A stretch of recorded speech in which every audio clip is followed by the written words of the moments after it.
इधर देखिए, अब आपको क्या समझ में आ रहा है? इसने तो बनाया स्वभाव, इसने बनाई बुद्धि। अब ये बुद्धि का काम करके चलेगा।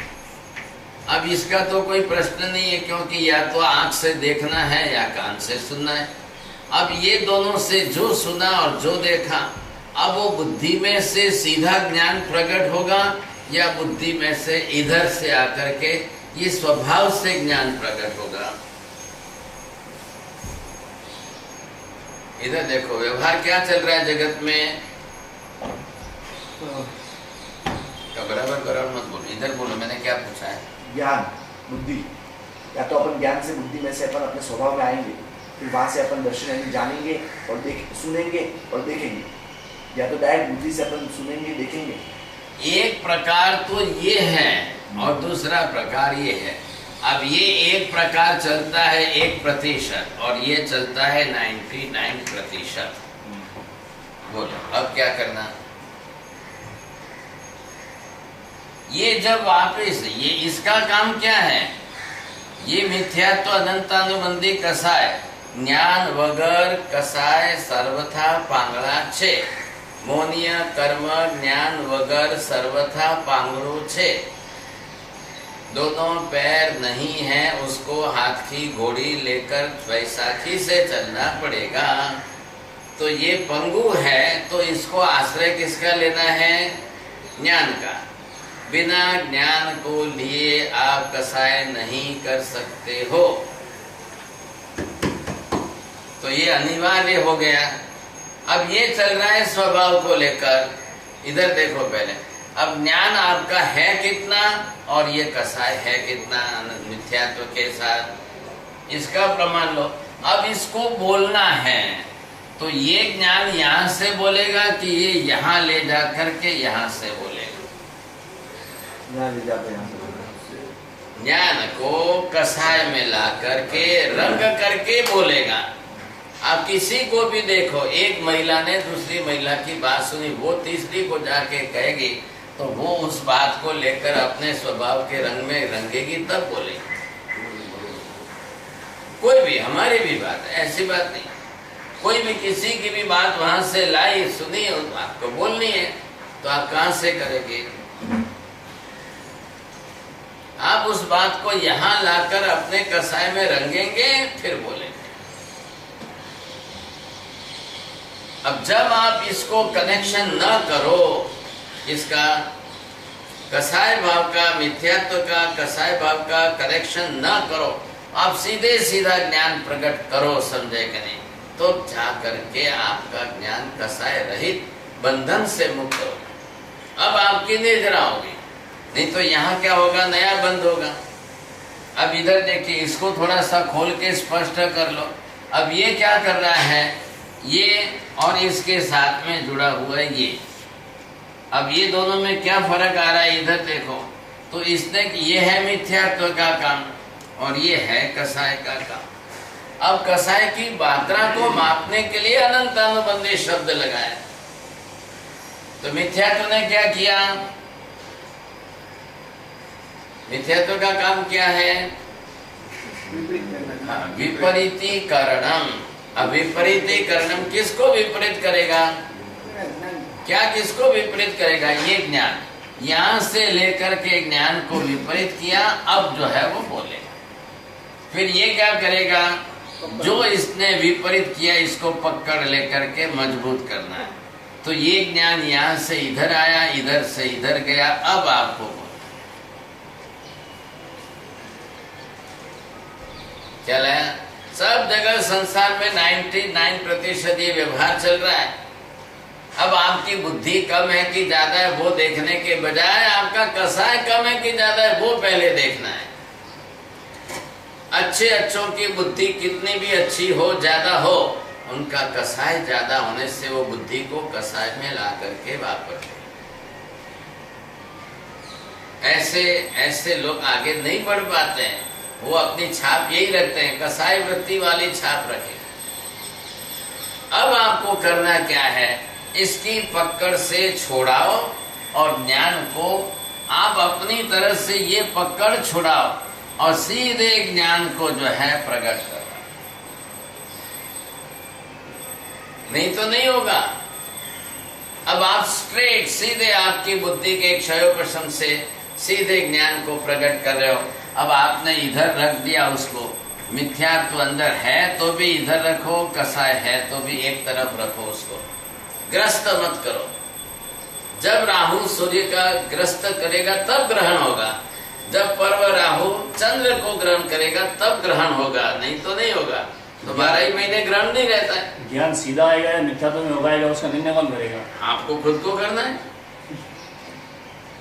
तो दूसरा कोई आएगा तो दूसरा कौन आएगा? आप खुद ग्रहण करो। तो कोई व्यक्ति मिथ्यात्व में क्यों लेके रहेगा? सीधा ज्ञान सीधे निकालेगा, नहीं करता है ना। अब देखो, पहले इसको समझो, आपका बौद्धिक क्षयोपशम श्रुतक ज्ञान कितना है और मिथ्यात्व और अनंतानुबंधी कसाय कितना है।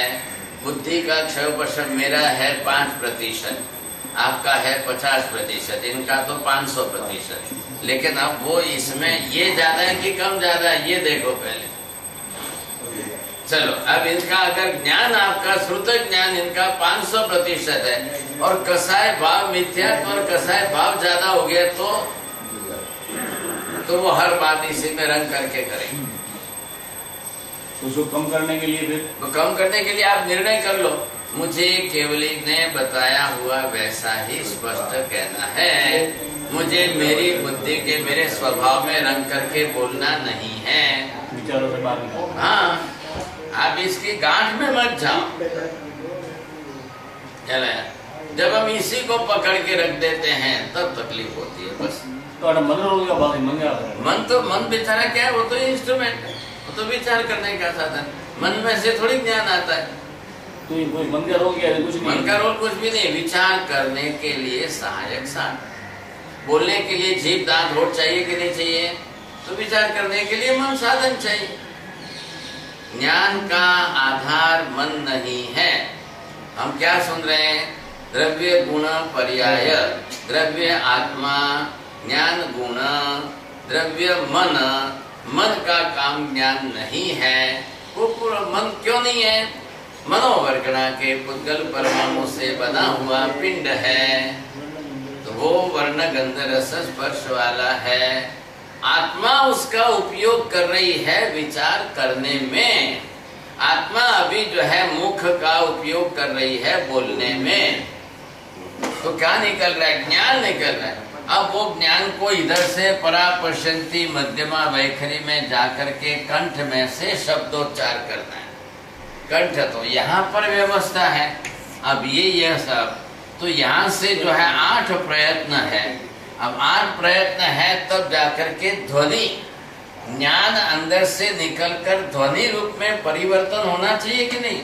बासी और मन जो विचार है ज्ञान बड़ा मेरे वेद स्पष्ट नहीं है। बासी क्या तो द्रव्यानुयोग बंद करो, कर्म शास्त्र चालू करो, बेमेती एक। अब यहाँ पर आपको जो बनाया, अब इसके साथ में आपको पहले देखना है। अब इन तीनों की क्या है? एक रूपता इतनी है, इसलिए आपको भेद खुलता है। अब ये मन बना है। अब वैसे तो मन को देखने जाए तो जैसे ये आत्मा के प्रदेश सर्व आत्मा में व्यापी है, तो यहाँ पर भी मन भी जो है, अब ये क्या है? आत्मा प्रदेश।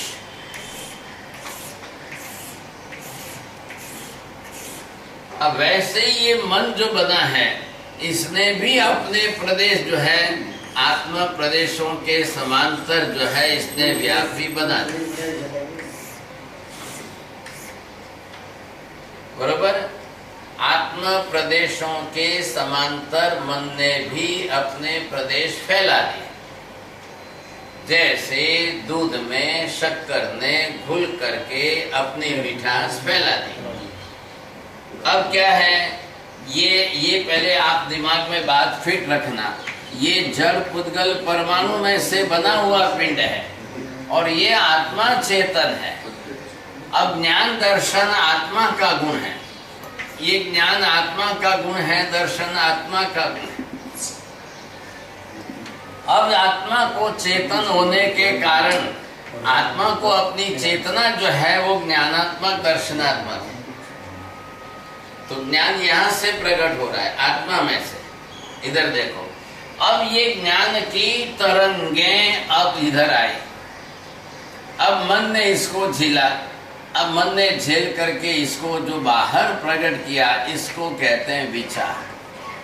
तो विचार में आया क्या अंदर से, यहां से ज्ञान। ये ज्ञान ही चल रहा है। अब यहां से आया तब आपने विचार किया।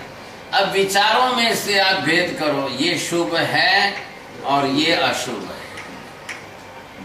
तो यहां से आपने विचारों में भेद किया, मतलब कहां से आया, इधर देखो। ये ज्ञान यहां से आकर के ये कर्म कसाय भाव में ग्रस्त हुआ। अब ये जाकर के यहां से निकला, तब ये अशुभ हुआ। पहले आपको द्रव्यानुयोग क्यों काम का है? आत्मा द्रव्य है, ज्ञान उसका गुण है, गुण गुणी का अभेद संबंध है। ज्ञान आत्मा के बिना कहीं अन्यत्र रहता ही नहीं है। मन जड़ है, मनोवरगणा के बुद्धल परमाणु से बना हुआ पिंड है।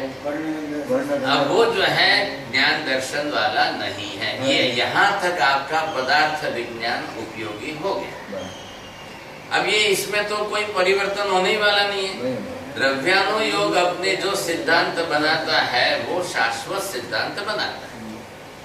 तो मतलब क्या हुआ कि ज्ञान मन का गुण नहीं है, चेतन आत्मा का गुण। अब इधर मैकेनिज्म क्या है? मैकेनिज्म का मतलब क्या? अब ज्ञान का उद्भव क्या है? अब जो ज्ञान का उद्भव हो रहा है वो तरंगों के रूप में बाहर उसको फैलना है। तब ये का साधन है। जस्ट लाइक कि एक ये मैग्नेट है। अब ये मैग्नेट क्या करेगा? इसके सामने लोहा आएगा तो ये खींचेगा, क्या है? तो जैसे ये खींच करके अपने अंदर खींचता है, वैसे ही यहाँ से उद्भवने होने वाली ज्ञान की तरंगों को मन खींचता है। और जैसे ही खींचता है तब आपको विचारों में वो परिवर्तन होता है। इसलिए हमको विचारों से ख्याल आ रहा है, हमें आ रहा है कि हमारा ज्ञान। हाँ, तो जब तक यहाँ तक है वो ज्ञान है, ज्ञान की तरंग है। अब यहाँ से उड़ने के बाद विचार की तरंग है। आपने घंट बजाया, बरोबर, और जैसे ही घंट बजाया, अब ये उसका पत्र है और ये बीच में लोहा है और इससे आप टकराया तो ध्वनि पैदा हुई। अब वो ध्वनि वहां मंदिर में घंट बज रहा है, आपको यहाँ सुनाई दे रही, मतलब वो तरंगे चल रही है, ध्वनि तरंग, ख्याल है? जैसे जैसे वो बजाते गए तो ध्वनि तरंग वहां से चलते चलते आपके पास यहाँ तक सुनने में आई।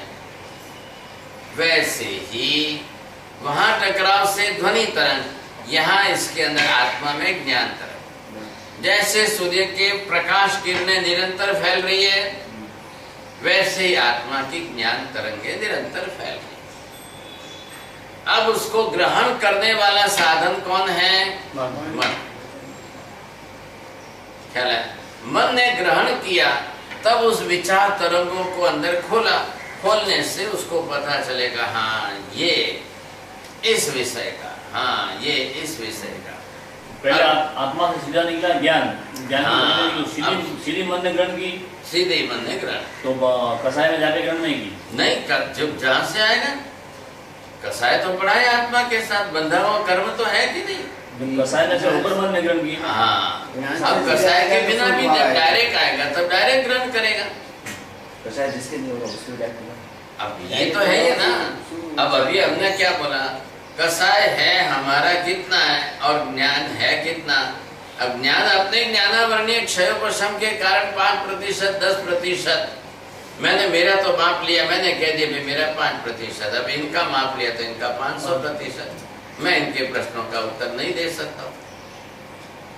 अब यहाँ पर सबका कसाय कितने प्रमाण में है? कसाय का तो कसाय कम ज्यादा कितना है? कसाय प्रतिशत। उससे ना जो आपने कहा पड़ी नहीं मालूम, आप उसे ना। अब उसमें से कसाय का प्रतिशत कितना है? ज्ञानावरणीय की 5 ही प्रकृति है और कसाय मोहनीय कर्म की 28 प्रकृति है। 28 में से 16 कसाय की आ गई। अब इनके अंदर जब कसाय है तो होगा तो यही होगा। यहाँ देखो ये जो है ये कसाय मोहनीय की है। अब इसमें से ये क्रोध मोहनीय, ये मान मोहनीय, ये माया मोहनीय, ये लोभ मोहनीय, ये राग मोहनीय, ये द्वेष मोहनीय। अब ये कसाय की कर्म प्रग, और मैंने आपको बताया कि भाई ये मोहनीय कर्म बिना ज्ञान के पंगु है।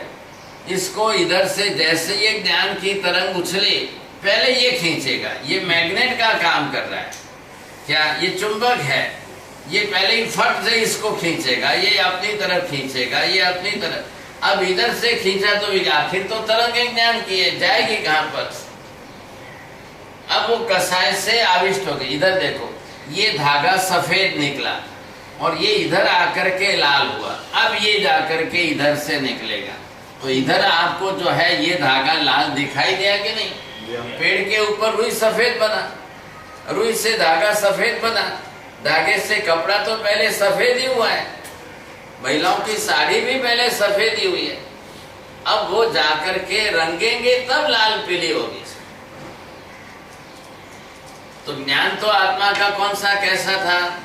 अब ला करके इसने कसाय में रंगा, रंग करके अब वो जा करके अंदर बाहर निकालेगा। तो मन को क्या लेना देना है? मन तो एक मैग्नेट है, क्या? अब वो चाबी भी लोहे की है तो खींचेगा, रुपया भी लोहे का सिक्का है तो भी खींचेगा, कोई है तो भी उसको भी खींचेगा, उसको पर्याय से मतलब नहीं है। ये तरंग इसमें उठ रही है, अब वो इसको खींचे और खींच करके बाहर निकाले, तब वो विचार में आपको यहाँ आने के बाद पता चलेगा। अब उसमें उसके अंदर के अवान्तर विषयों को देखो। अब ये शुभ है, अशुभ है, शुभ है, अशुभ है, अच्छा विचार है, खराब विचार है, क्या विचार है, कौन सा विचार है, कैसा विचार है, अब वो वहां पता चलेगा।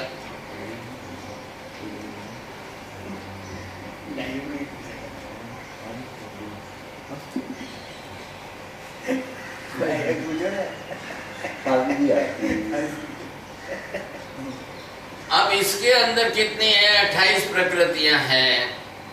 अब इसके अंदर वेद मोहनीय की भी प्रकृति है, नो कसाय मोहनीय की भी प्रकृति है, कसाय मोहनीय की भी है और मिथ्यात्व मोहनीय। इनके चारों विभाग करके चार अलग अलग दिशा में कर दी। अब जिसके अंदर जिस समय वेद मोहनीय की कर्म प्रकृति का उदय होगा, अब वो भी यहां से ज्ञान ही लेगा, वो भी इधर से दर्शन ही लेगा। अब वो दोनों ने ले ली। बाप ने अपनी बेटी को देखा, अब बेटी को देख करके उस समय वेद मोहनीय कर्म की प्रकृति का उदय हुआ। अब बाप ने अपनी बेटी के बाद देखते ही विकार वासना वाली बुद्धि बनाई, विचार वैसे हो गए साहब। अब क्या करना? तो ऐसी दृष्टि बनाएंगे तब जाकर के बुद्धि वैसी बनेगी। तो ये 28 प्रकृतियां मोहनीय की। इसलिए महावीर ने क्या किया? सर्वप्रथम पहले गुणस्थान से लेकर 12वें गुणस्थान तक आप सिर्फ मोहनीय की 28 प्रकृतियों को घटाने का उपाय करो, वही धर्म, वही आपका प्रैक्टिकल धर्म है। आप पहले उस पर लक्ष्य दो, आप उसकी उपेक्षा मत करो। ये बात उन्होंने स्पष्ट कर दी, धर्म ही वहां से जोड़ दिया। अब आप ज्ञान उतना बढ़ाओ, ज्ञान उतना लो या ज्ञान वैसा लो जो आपके इन 28 कर्म की मोहनीय की प्रकृतियों को घटाए। बस हम 2 वर्ष बाद से पहला कर्म ग्रंथ अभ्यास करो, वो तो हालतो रही द्रव्य गुण पर्याय। तो ये प्रैक्टिकल फॉर्म है। ये क्या कर रहे हैं? द्रव्य योग, ये पदार्थ व्यवस्था करके सेट करके दे देगा। इसका काम ये है। घटक पहले सब इकट्ठा कर दे। एक रसोई में 50 आइटम है, सब 50, इस डब्बे में शक्कर, इस डब्बे में नमक है। अब आपको क्या लेना है? पदार्थ का ज्ञान कितना है? ये नमक है, ये खा, नमक खा रहा है, शक्कर मीठी। आपको पदार्थों का बोध करा दिया द्रव्य गुण पर्याय के साथ। अब बनाने वाले को ध्यान रखना है कि नमक डालो कि शक्कर डालो, दूध में क्या डालना है, दाल में क्या डालना है। अब वो दाल वाला दूध में डाल दे, दूध वाला दाल में डाल दे। अब महिलाओं का कुछ भी नहीं कह सकते हैं। भाई कोई शास्त्र है क्या? आप शास्त्र के हिसाब से कर रहे हो क्या? नहीं बाबू जी, हमारे यहाँ तो दाल में भी शक्कर डाल, शाक में भी शक्कर डाल। अब क्या करना, उनको क्या बोलना? क्यों? आप गुण धर्म विपरीत कर दिया। अब उनको कोई शास्त्र से लेना देना नहीं है। मैं मेरे पीर में मम्मी के घर थी, वहां तो कभी तक किसी ने भी जो है दाल में शाक में शक्कर नहीं डाली। अब यहाँ ससुराल में आई तो यहाँ सब बोलते हैं शक्कर डाल। अब घर बदल गया, अब यहाँ आई तो यहाँ बोले सब शक्कर डाल। अब वो सब में शक्कर डाल के ही तो उपयोग करेंगे साहब, क्या करना। दूध में खड़ खाओ तो वही तो बात है ना, दूध में नहीं पीते हैं लेकिन दाल में शाक में शक्कर डाल। दूध में खड़ नहीं डालनी, बिल्कुल नहीं, क्यों डालो। दूध का अपना मूल स्वरूप क्या है, विकास। बस। और दूध में प्रोटीन है कि भी शक्कर में प्रोटीन है, दूध में तो फिर आपको शक्कर की क्या जरूरत है। आपको दूध पीने का उपयोग क्या है, प्रयत्न द्रव्य गुण पर्याय। अब द्रव्य में गुण क्या है, द्रव्य है दूध, गुण क्या है प्रोटीन और कैल्शियम। आपके शरीर को औदारिक वर्गना में क्या चाहिए, प्रोटीन चाहिए और कैल्शियम चाहिए। तो आपको दूध से मतलब है, दूध द्रव्य, द्रव्य का गुण धर्म प्रोटीन और कैल्शियम। प्रोटीन कैल्शियम का उपयोग है आपको शरीर को। आपको शक्कर में प्रोटीन कैल्शियम नहीं है, जीभ मान्य करती है। तो आपको जरूरी नहीं है, लेना ही है। क्यों बगड़ा आवाज कर रही है, नहीं ये बात ही नहीं हो सकती। दूध का गुणधर्म दूध के हिसाब से है। शक्कर के पर द्रव्य है, पुद्गल द्रव्य है, शक्कर पर कण है। अब वो पर द्रव्य को इसमें ला करके अब दूध के गुणधर्म को क्यों बिगाड़ना। तो महावीर यहाँ कह रहे हैं, अब ये क्या रहे हैं, राग द्वेष। अब राग मोह बढ़ेगा, अब बिना शक्कर का मीठा दूध नहीं होगा तो नहीं भाएगा, तो फिर द्वेष होगा। तो आप लाना ही नहीं ना, लेना ही नहीं। आपने द्रव्य बुद्धि रखी, सीधा दूध पीना है, न शक्कर लानी है कि न कुछ मिलाना है, कुछ नहीं हो गया। तो आपको स्पष्ट रूप से जो द्रव्य जिसका गुणधर्म देख करके आप द्रव्यानु योग खाली सीखना नहीं है, प्रैक्टिकल जीवन में लाना भी उपयोग है। क्या है, प्रैक्टिकल जीवन में आ जाए तो वहाँ द्रव्य का, और उससे फायदा क्या होगा, उससे सीधे ही हमारे रागद्वेष घटेंगे। रागद्वेष घटेंगे तो कर्मबंध घटेगा, वो फायदा है कि नहीं। पहले रागद्वेष घटाने जरूरी है, तो रागद्वेष घटाने के लिए ये सब हमको त्याग करना है जी। तो साधु जीवन में क्या आया, भगवान ने क्यों रस चाहो, रस का त्याग करने का उद्देश्य क्या है, रागद्वेष न हो। रागद्वेष होगा कर्म बंद होगा। उसके पीछे दूसरी इंद्रिय वाले निमित्त को लेकर के कसाय किया। कल आपके दूसरी इंद्रिय वाले भव हो जाएंगे, तब क्या करेंगे आप, दूसरी इंद्रिय वाले भव, वैसे भव हमको करके क्या करना है, जिसने जिस इंद्रिय का ही उपयोग ज्यादा किया उसी की आसक्ति ज्यादा बढ़ाई, कल उसको उसके भव ही ज्यादा करने पड़ेंगे। तब ये तो कर्म की प्रक्रिया सामने आएगी। तो भगवान ने कहा कि भाई आपको शरीर को, आपको खाने से आपके घटक मिल गए, आपको शरीर की शक्ति बनी रही, आप अपना कार्य करिए। रस को ग्रहण करके आप रागद्वेष करके कर्म मत पाओ, बात पूरी हो गई। तो ये द्रव्यानु योग व्यवहार में आपका उपयोग में आ गया। व्यवहार में उपयोग करने से फायदा होगा, तो हमारा भी रागद्वेष घट जाएगा, रस आदि के साथ जुड़ेंगे ही नहीं हम, ये फायदा हो गया। अब लोग सर्वसामान्य तो नहीं कर पाएंगे, क्योंकि यहाँ 99% बढ़ा हुआ मोहनीय कर्म है। ये सब कर्म की प्रकृति है। अब ये तो सब जन्म जान ले, एक बच्चा जन्मा है, अब बालक के पास उसका ज्ञान तो है कितना, अभी 2-5% भी नहीं है, लेकिन 28 प्रकृतियां तो साथ में लेके आया है। भवांतर की है, जन्मांतर की है, वो तो साथ में लेके आया। अब माँ जब अपना दूध पिलाती है तब तो बालक कभी नहीं मानता है कि मम्मी मीठा नहीं है, नहीं पीऊंगा, मम्मी मीठा नहीं है, दूध नहीं पीऊंगा। हर बालक माँ का दूध पीते हैं, नहीं, सवाल ही नहीं होता। अब बाद में जब बाहर का दूध ला करके, गाय भैंस का दूध लाकर मम्मी पिलाती है, तब वो थोड़ा सा शक्कर डाल के पिलाती है। क्यों, अब वो मेरे दूध जैसा दूध तो नहीं होगा, तो फिर जो है वो अब उसमें पहले ही शक्कर डाल दे ताकि बालक को दूध का भान न रहे, वो शक्कर की मिठास को ग्रहण कर ले। वो मीठेपन से, मीठापन जो है जीव का रस बन गया, तो माँ जैसे ही अपना दूध छोड़ाएगी पहले जो है उसको दूसरे दूध में शक्कर डाल के पिला देगी ताकि मिठास का महत्ता बढ़ जाए, तो उसके कारण ग्रहण कर ले। अब वो ग्रहण करने के लिए गए तो बालक के पेट में कीड़े पड़ने शुरू हो गए। ये समस्या है जी। अब ऐसे पदार्थों को हम जब यहाँ पर देखेंगे तब ख्याल आएगा। पदार्थ का स्वरूप ये है, तो पदार्थ के अंदर आत्मा पदार्थ है कि नहीं, पुद्गल पदार्थ है कि नहीं, दो स्वतंत्र पदार्थ है, दो स्वतंत्र पदार्थ यहाँ इकट्ठे हो गए, आत्मा के ऊपर ही कार्बन वर्गना के पुद्गल परमाणु बैठ गए, जम गए। अब वो पुद्गल परमाणु का बना हुआ कर्म पिंड है, फिर द्रव्यानुयोग का उपयोग करो।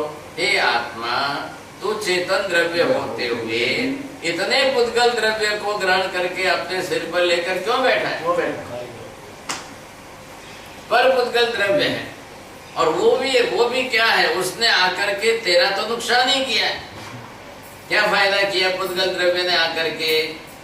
तो आत्मा का जब इतना नुकसान कर रहा है, अब तो कम से कम उसको तो घटाओ भाई, उसको तो कम करो, उसको तो वापस बाहर निकालो, नहीं तो नुकसान होता रहेगा। अब ये बुद्धि बनानी है अरि रूपा बुद्धि, ये अरि है, अरिणाम हननम करणीयम। अब अनन का हरण, अरियों का हनन करना। अब जो अरियों का हनन करने में सफलता प्राप्त कर ले, स एव अरिहन्तः, ये न अरिणाम हननम कृतम, हनन करने सिद्धि संप्राप्ता, स एव अरिहन्तः।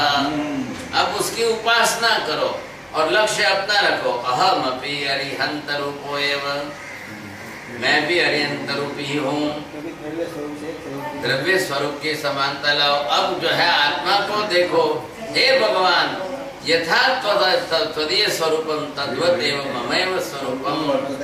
हे भगवान, जैसा आपका स्वरूप है वैसा ही मेरा भी स्वरूप है। अब क्या फर्क है आप में और मेरे में? पर्याय भेदे भेदः। आपकी आत्मा पर कार्बन वर्गना के पुद्गल परमाणु नहीं है, अहम तो कार्बन वर्गना ग्रस्तोस्मि, अब मैं उससे ग्रस्त हूँ। अब मुझे क्या करना चाहिए? मैं इसलिए तो आपको देखने आया हूँ, आपको मिलने आया हूँ कि भगवान तमें केवा छो। तब मुझे पता चला कि अरिहंत स्वरूप में हो, आपने इन अरियों का हनन किया है। तो भगवान कहते कि भाई खाली मेरी स्तुति करके मत राजी होना, तमें अरियोनु हनन करो, तमें अरियन छो, तमें अरियोनु हनन करो, तमें अरियन। भगवान ये कह रहे भाई पहले तू सीखिए, जैसे मैंने किया वैसे तू भी कर। करने के लिए भगवान तो हमको प्रेरणा दे रहे हैं। तो ये भगवान की प्रतिमा मूर्ति तो हमारे लिए प्रेरणास्पद मूर्ति है, आलम्बन रूप मूर्ति है। तो भगवान के मने राजी कर तो नहीं, मारे राजी थवू नहीं, हूँ तो वितरागी थई गयो छो।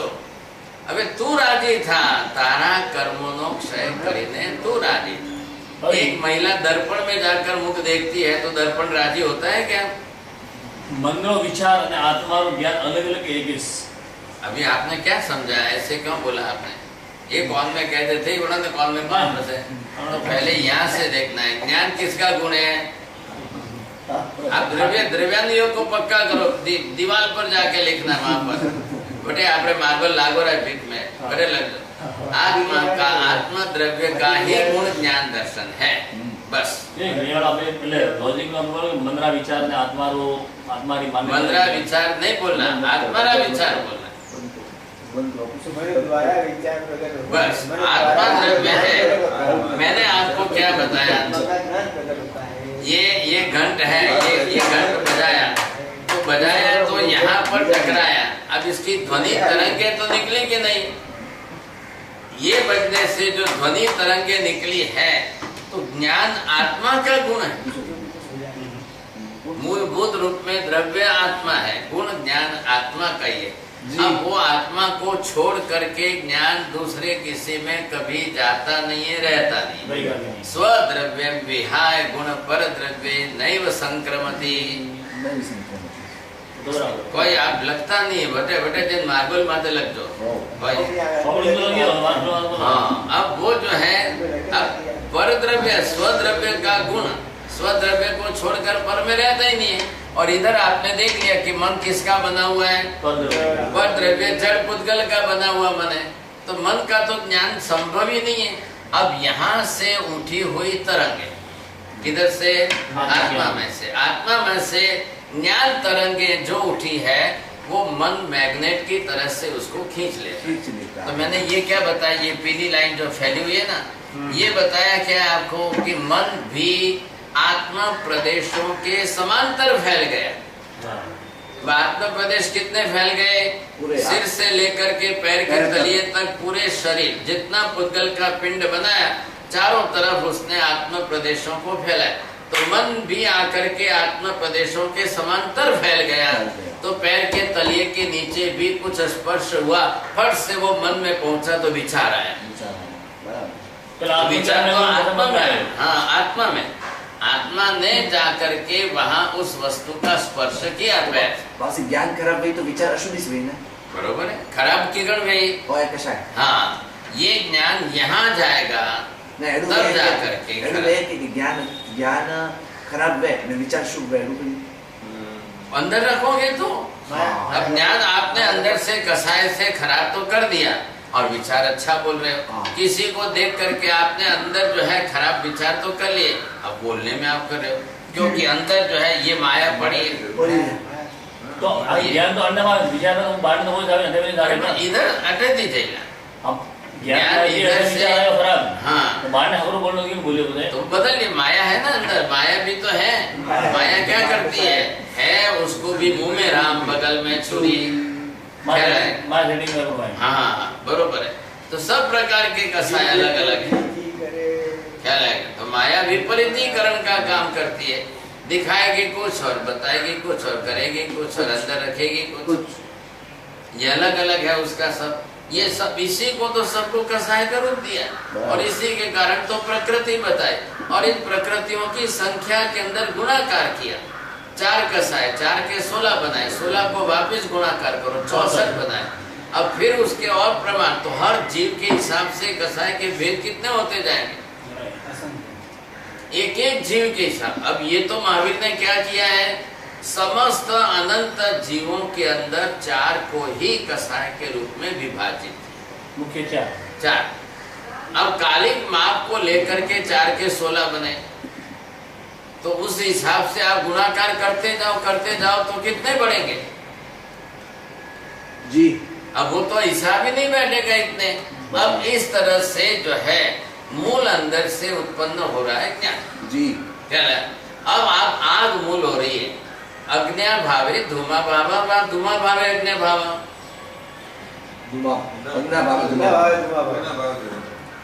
उत्पत्ति क्रमे किम, साध्य क्रमे साधना क्रमे किम, साध्यते तदा हेतु रूपेण हम अग्नुमानं कर्तुं शक्यते, तत्र धूमस्तु हेतु रूपः, उत्पत्ति काले किम भवति, अग्नि प्रज्वलनानंतरम एवं धूमस्य उद्भावः। अग्नि लगी है, अब क्या जल रहा है, उसमें कैसा धुआं निकलेगा। जो जल रहा है, कपड़ा जल रहा है तो धुआं कैसा निकलेगा, डीजल जल रहा है तो धुआं काला क्यों होगा, टायर जल रहा है तो धुआं काला क्यों होगा। ये अलग अलग प्रकार कैसे किस तरह से होंगे, तो ये सबके प्रकार में अलग आ गए। वहां वैसे ही क्या चल रहा है वैसा धुआं, कौन सी प्रकृति में ज्ञान आ रहा है, ले रहे हो, बोल रहे हो, वैसे जो है विचार होंगे।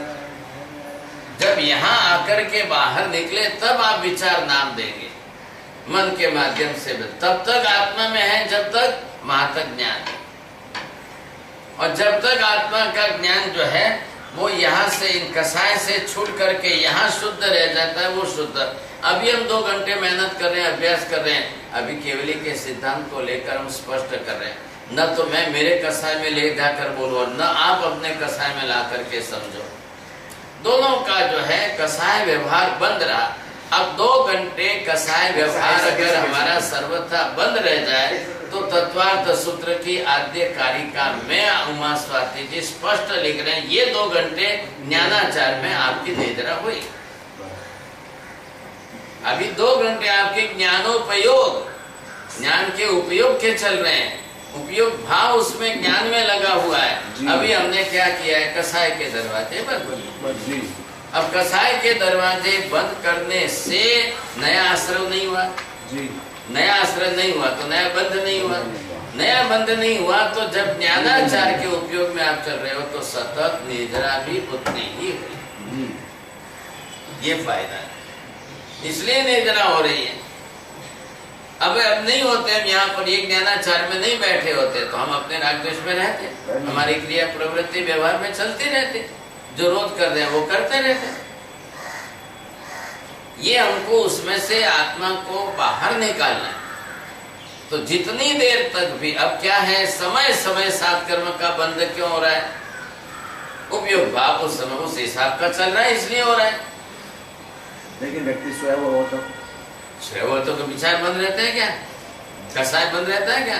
सर्वघाती प्रकृति है और सर्वथा उदय में रहने वाली प्रकृति है, सतत उदय में रहने वाली प्रकृति है। अब इसको कैसे घटाना है, इसको घटाने का तरीका हमको देखना है। बस बात इतनी सी है। ये वो विचार कर रहा है, मुझे पूछ नींद में तो सपना आया क्या विचार में मैं तो किया और वो भी आपने संज्ञा बनाई स्वप्न की, है तो विचार ही है, क्या लगेगा? कोई व्यक्ति कॉमा में बेच रहे, कोमा में तो विचार तो आ रहे हैं उसको, कोमा में उससे कोई बंद थोड़ी हुए, उससे आत्मा का ज्ञान बंद होता है क्या किसी का? ज्ञान बंद नहीं रहा तो विचार तो बंद हुआ नहीं हुआ, बंद नहीं हुआ, व्यक्तकरण बंद हुआ। अभिव्यक्ति जो है, एक इंद्रिय में इंद्रिय तीन इंद्रिय अवस्था में, अरे वो बात अलग। अभी उसकी जो है, अभी जो हमारे मगज के अंदर की नसें हैं, वो नसें जो जिसके अंदर ज्ञान तंतु प्रवाहित होते हैं, वहां उसकी मैकेनिज्म डिफेक्ट है, इसके कारण वो कोमा में, ख्याल है कि नहीं? अब जो सिर की बाल जैसी पतली नसें, खून बहता है, उसके साथ में ज्ञान तंतु बह रहे, अब वो उसके कारण दरवाजे बंद हो गए। अब दरवाजे बंद हो गए, वो प्रकट नहीं हो रहे, इसलिए उसका जो है पांचों इंद्रियों का व्यवहार उसका बंद हुआ है। लेकिन अंदर जो है ज्ञान तरंगों का प्रवाह वो नहीं रुका है, वो निरंतर है, वो चल रहा है। कोमा में होने से विचार बंद नहीं हुए, कोमा में होने से कर्म बंद नहीं होता है, अंदर चल रहा है। तो विचार भी चालू है, विचार व्यक्तिकरण बंद है, विचार चालू है, क्या है? अब उसका व्यक्तकरण जो है पांचों इंद्रियों के साथ का उनका कनेक्शन टूट रहा है। तो वो कनेक्शन किसके कारण टूट रहा है? वो नस ब्लॉक हो गई। हाँ, तो वो ज्ञान तंतुओं का प्रवहन जो है, प्रवाह रुक रहा है, कोई ऑब्स्ट्रक्शन से रुक रहा है, जिस कारण से भी रुक रहा है वो हेतु मुख्य है। बस आपको वो देखना है। हाँ, एक इंद्रिय में ज्ञान तो प्रवाहित होगा। इधर देखो पहले आप, एक इंद्रिय के अंदर ये प्रक्रिया द्रव्य गुण की तो नहीं बंद होगी, बोलो। अब उसमें क्या बंद पड़ा है उसका? कुछ भी नहीं। आत्मा है एक इंद्रिय में, ज्ञान है एक इंद्रिय में, ज्ञान विचार तरंगों में प्रकट हो रही है। अब उसको ग्रहण करने वाला नहीं है, मन नहीं है। बस अब मन नहीं है तो वो कहाँ जाएगा? सीधा, वो सीधा अपनी तरफ से इंद्रिय पर जाएगा। अब इंद्रिय ही काम करनी है उसकी, तो इंद्रिय पर जाकर के सीधा, अब ये एक इंद्रिय जीव है, अब यहाँ ये जीव है इसका, अब इसको किधर जाना है? अब इंद्रिय बनी हुई है उसी पर जाना है। अब ये जो है आलू प्याज जो भी है, अब इसके अंदर ये अनंत जीव हैं। अब इन अनंत जीवों के अंदर जो जिस प्रकार से आप देखेंगे तो ये क्या है? इसकी इंद्रिय ये है। अब ये जो इंद्रिय है तो इसको ठंडा, गरम, लघु, गुरु, स्निग्ध, रुक्ष, उष्ण, शीत, ये 8 स्पर्श हुए। ये 8 स्पर्श का बोध करना ये इस इंद्रिय का काम है। इंद्रिय क्या है? ज्ञान वाहक साधन, ज्ञान दर्शन कराने वाला माध्यम द्रव्य जो है वो इंद्रिय। बस इतना ही काम है उसका, तो इतना ही करेगी ये। क्या तो अब ये 8 स्पर्श इंद्रिय, पहली जी। इंद्रिय 8 प्रकार के स्पर्श का अनुभव होगा। बस तो वो अन्य क्रम बंदी में होगा, बरोबर होगा। तो वो मन में तो मन नहीं हो तो क्या हुआ? काय योग तो है ना, तो काय योग से कर्म बंध, ये इंद्रिय उसकी काया पर है, तो सतत बंद होगा। क्यों नहीं होगा? पहले होगा। नहीं क्यों होगा? बाटे अटे जीवो ज्ञान हमको बोल रहा है मन से भी, वचन से भी, काया बाटे से कषाय जागे दिया, भी। कषाय। इसको क्या होगा? खाली काया से। कषाय जागे दिया। कसाय तो है ही अंदर, ये सब जीव कसाय ग्रस्त ही है। अब इनको ठंडा पसंद है या गर्म पसंद है? राग भाव में और द्वेष भाव में। आपने उसको कुकर में बाफने के लिए रख दिया, अब वो जो है ज्यादा से ज्यादा 40 डिग्री तक का टेम्परेचर सहन कर सकता है, और उसको कुकर में आया 240। तो अप्रिय है।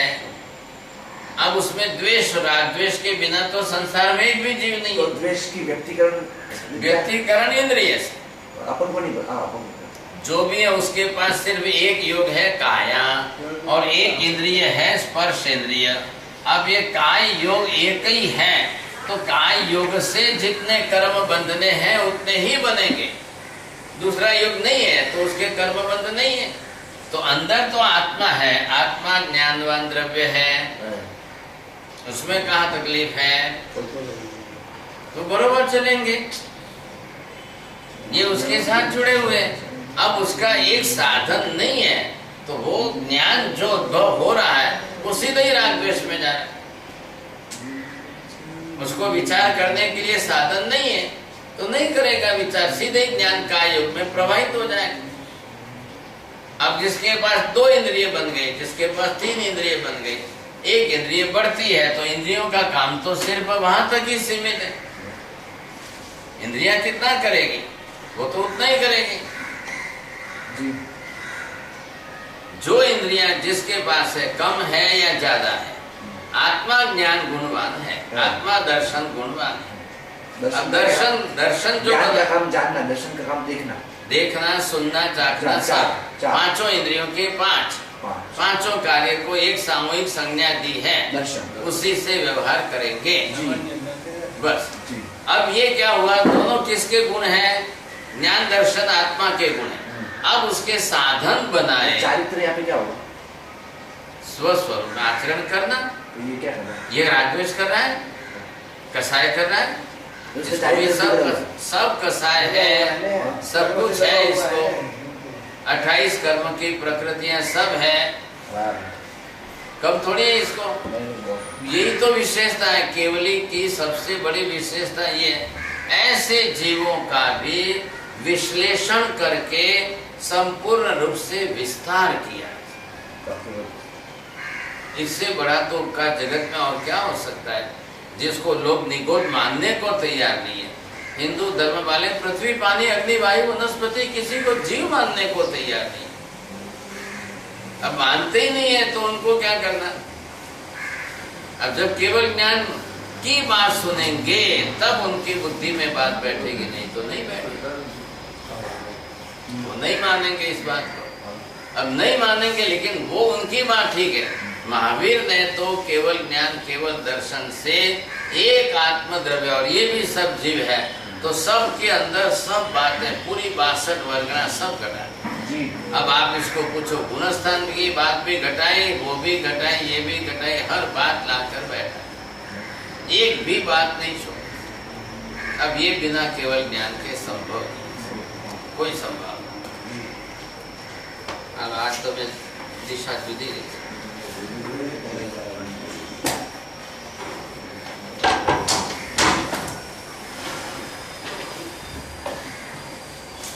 स्वामी शब्द